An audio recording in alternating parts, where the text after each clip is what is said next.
दोस्तों, मैं एडवोकेट मोहित कठेरिया और आप देख रहे हैं मेरा यूट्यूब चैनल कानून का ज्ञान में आपका स्वागत है। आज हम एक नए टॉपिक के साथ चर्चा करने वाले हैं जो कि हिंदू विधि से रिलेटेड है और जो गोदनामा के संबंध में हम आपसे बात करने वाले हैं। तो ये वीडियो जो LLB कर रहे हैं स्टूडेंट उनके लिए तो महत्वपूर्ण है ही, साथ में अन्य जो हमारे व्यूअर्स हैं उनके लिए भी महत्वपूर्ण है, क्योंकि हम इतनी सरल भाषा में आपसे बात करने वाले हैं। क्योंकि कानून की भाषा थोड़ी टिपिकल होती है, तो इसलिए सरल भाषा में जब बात करेंगे तो आसानी से आपके समझ में आने वाली है। तो सबसे पहले हम बात करेंगे गोदनामा। गोदनामा या दत्तक एक ही बात को कहते हैं कि क्या गोदनामा क्या, दत्तक क्या है। जब अब इसमें क्या है अर्थ, दत्तक का अर्थ क्या है? दत्तक का अर्थ है कि कोई भी व्यक्ति किसी के बच्चे को जब गोद लेता है उसका एक प्रोसीडिंग होती है, गोदनामा होता है, उसे गोद लिया जाता है। जब किसी बच्चे को किसी जहाँ पर उसका जन्म हुआ है वहाँ से किसी अन्य व्यक्ति को जब गोद दिया जाता है तब कहा जाएगा कि उस बच्चे की जहाँ जन्म हुआ था वहाँ लीगल मृत्यु उसकी हो गई है। जबकि जब दूसरे घर में जाता है जहाँ उसे गोद लिया जाता है तो ये कहा जाएगा कि उस बच्चे का वहाँ रीबर्थ यानी कि पुनः जन्म हुआ है। जो गोद लेता है उसे ग्रहीता कहते हैं। जो बच्चे को गोद लेगा वो ग्रहीता हो गया, और जो देता है वो उसे दाता कहते हैं। तो इसमें ये प्रक्रिया बताई गई कि ग्रहीता कौन बच्चे को गोद ले सकता, उसकी सामर्थ्य क्या है, उसकी क्षमता क्या है, उसका अधिकार क्या होता है, ये चीज़ बताई गई है। उसका जो देता है तो उसका क्या अधिकार है, क्या क्षमता है, ये उसके बारे में बात की गई है। तो आगे हम बात करते हैं सारे टॉपिकों पर।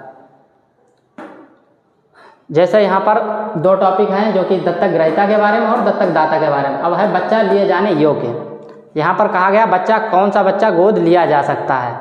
तो हिंदू विधि हम पढ़ा रहे हैं तो इसमें हिंदू की ही बात होगी कि हिंदू बच्चा को गोद लिया जा सकता है। 15 साल से बच्चा कम हो उसे गोद लिया जा सकता है। व इसके अलावा अन्य शर्तें अलग हैं और प्रथा और रूढ़ी परंपरा वो अलग छोड़कर, अगर वो इस पर होती है तो वो अलग बाद में उसकी चर्चा होगी।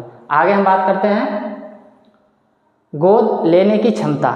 यहाँ पर कहा गया कि गोद लेने की क्षमता, तो हिंदू स्त्री व हिंदू पुरुष दोनों में गोद लेने की क्षमता होती है। इसी प्रकार पुरुष की बात करेंगे कि पुरुष गोद ले सकता है। धारा 7 के अंतर्गत ये कहा गया है कि पुरुष किसी भी बच्चे को गोद ले सकता है, और अगर उसकी शादी हो गई है, विवाहित है या अविवाहित, दोनों पुरुष या नारी बच्चे को गोद ले सकते हैं। मान लो कि किसी पुरुष की शादी हो गई, यदि उसकी पत्नी मर गई है या फिर उसकी पत्नी कोर्ट ने, न्यायालय ने पागल घोषित कर दिया है, या फिर धर्म परिवर्तन कर लिया है, या फिर संन्यास ले लिया है, या फिर तलाक ले लिया, ऐसी स्थिति में पत्नी की सहमति की कोई ज़रूरत नहीं है। अगर पत्नी है तो उसकी सहमति की ज़रूरत है बच्चा को गोद लेने की।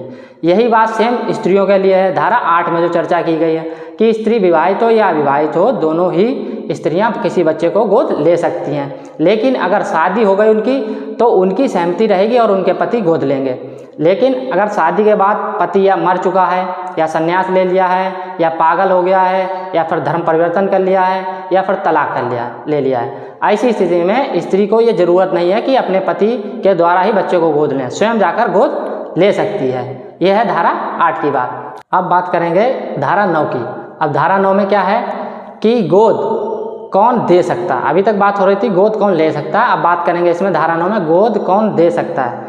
तो पुरुष और महिला, पुरुष और स्त्री यानी कि पति पत्नी दोनों कोई भी गोद दे सकते हैं। लेकिन प्रक्रिया वही रहेगी कि पति जब भी किसी बच्चे को, अपने बच्चे को गोद देगा किसी को, तो अपनी पत्नी की सहमति से ही किसी को गोद देगा।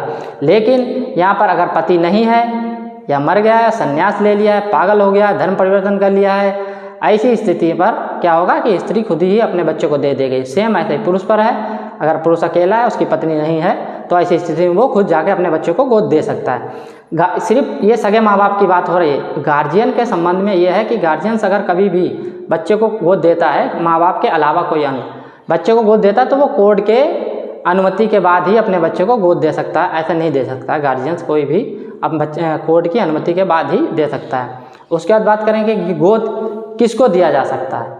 अभी तो बात हो गई कौन गोद दे सकता है, आप किसको, तो वही बात है कि हिंदू बालक हो, 15 साल से कम हो, और कुछ विधियां, परंपरा, रूढ़ियाँ उन्हें छोड़कर बच्चे को गोद लिया जा सकता है।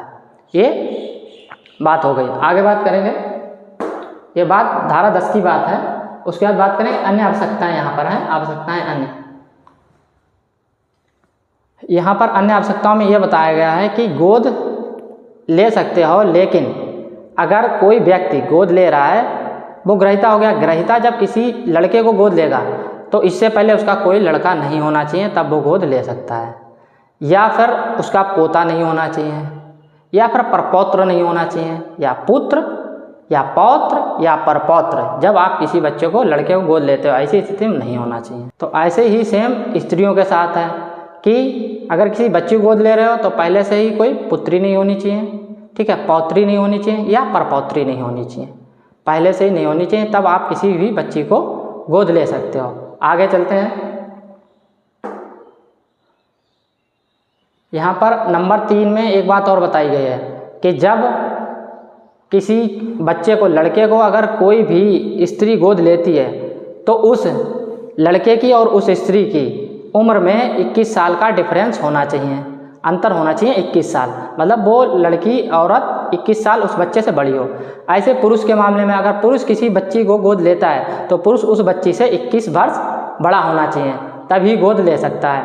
आगे, यदि अगर कोई भी बालक जब गोद दिया जाता तो सिर्फ एक ही जगह गोद दिया जाएगा, ये नहीं कि पहले यहाँ पर गोद दे दिया गया फिर दूसरी जगह, तो वो गोद अमान्य माना जाएगा, अवैध होगा। यदि कोई पहले से ही किसी ने, मान लो हमने किसी बच्चे को गोद लिया, उसके बाद हम भी गोद दे रहे हैं किसी को, तो ये भी अमान्य माना जाएगा। इसी प्रकार बच्चे को जो गोद दिया जाता है उसके ऊपर कुछ प्रतिबंध भी लगे होते हैं।